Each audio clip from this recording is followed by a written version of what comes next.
quando Jesus fala de inferno, ao que ele está se referindo? Vamos lá. Mateus, capítulo 25, versículo 41 ao 46. Vamos lá. Vinte e cinco,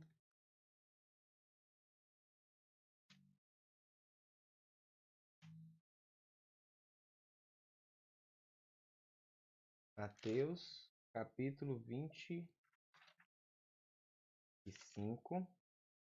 versículos 41 ao 46. Ok, prestem atenção.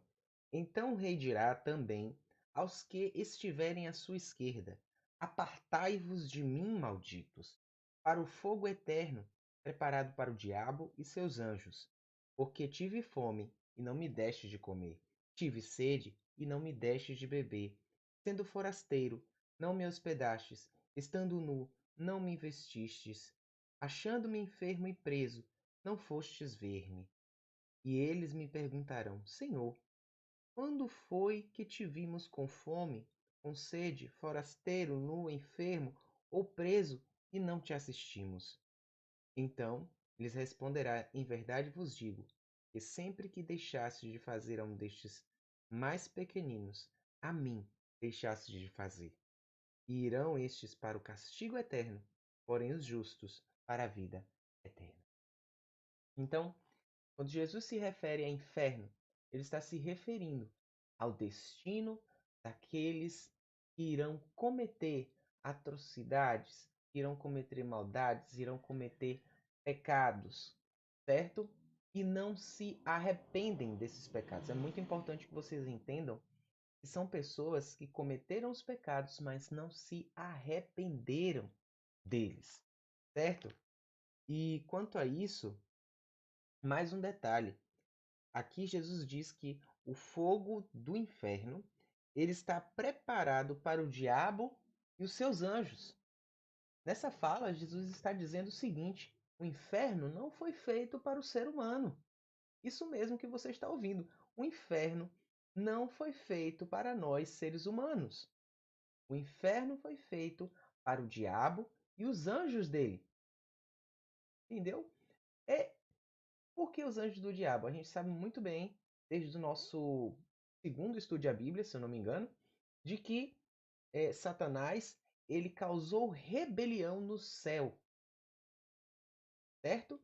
E graças a essa rebelião, um terço da parte dos anjos do céu, né? Os anjos do céu são milhares de milhares, como a gente vê em Apocalipse. Um terço dos anjos do céu veio parar aonde? Foi expulso juntamente com Satanás e vieram parar aqui na Terra.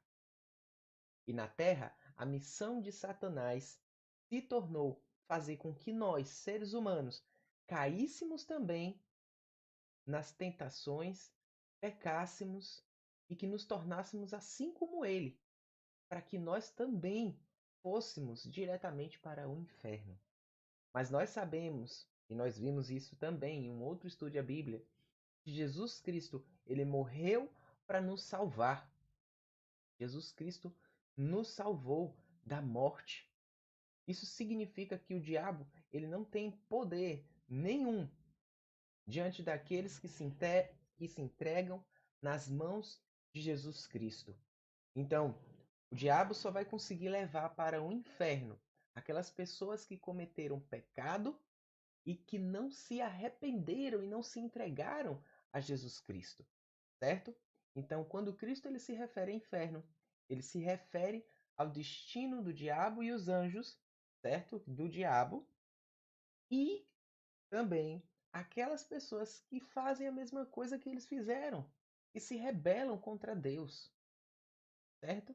Então, todo aquele que se rebela contra Deus, assim como o diabo fez e os anjos caídos fizeram, esta pessoa é passível de estar no inferno juntamente com ele. Esta pessoa é passível de queimar no fogo eterno, assim como diz a Bíblia. Agora vamos continuar. Algumas palavras são traduzidas como inferno na Bíblia, como é o caso de Sheol, que vem do hebraico, e o seu equivalente no grego, que é Hades. e ambas têm um significado de lugar dos mortos. Vamos ver um exemplo desses aqui em Eclesiastes, capítulo 9, versículo 10. Olha só. Sendo assim, tudo aquilo quanto vier à mão para realizar, faze-o o melhor com o melhor das tuas forças, porquanto para o Sheol, a sepultura, para onde vais, não há atividade, trabalho, reflexão, planos, conhecimento, saber, nem nada.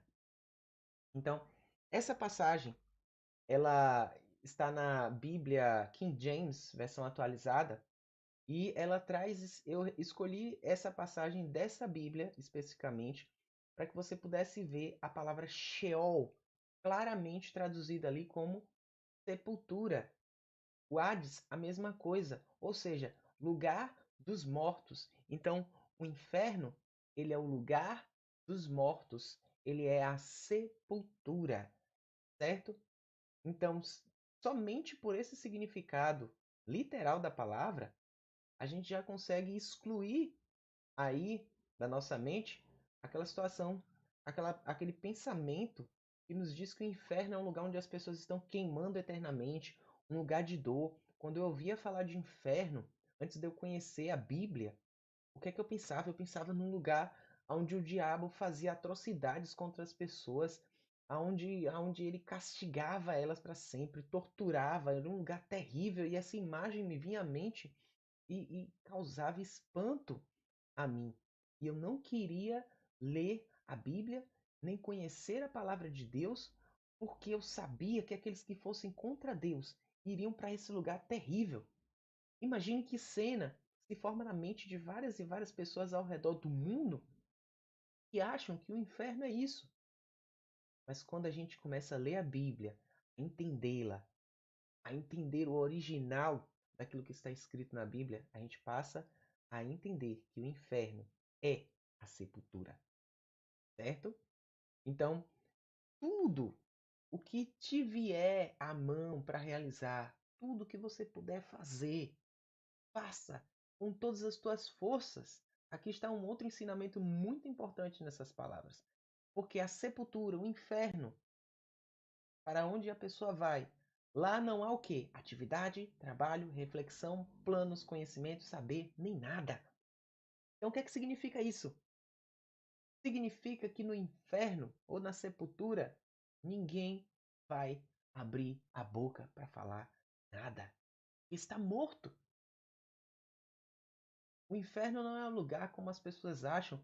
Não é um local onde está acontecendo esse tormento eterno e as pessoas estão fazendo alguma coisa, o diabo está acusando as pessoas dos pecados que elas fizeram. Não é isso. Não é isso. O verso de Eclesiastes 9:10 está deixando claro. Está deixando claro de que lá não há nada a se fazer. Ninguém tem conhecimento do que acontece depois que morre. As pessoas só vão conseguir, é, é, elas só vão é, entender que a morte é um sono. E quando você morre, você não consegue é, é, falar o que foi que aconteceu enquanto você estava morto. Quando elas ressuscitarem, elas só vão entender isso quando elas ressuscitarem.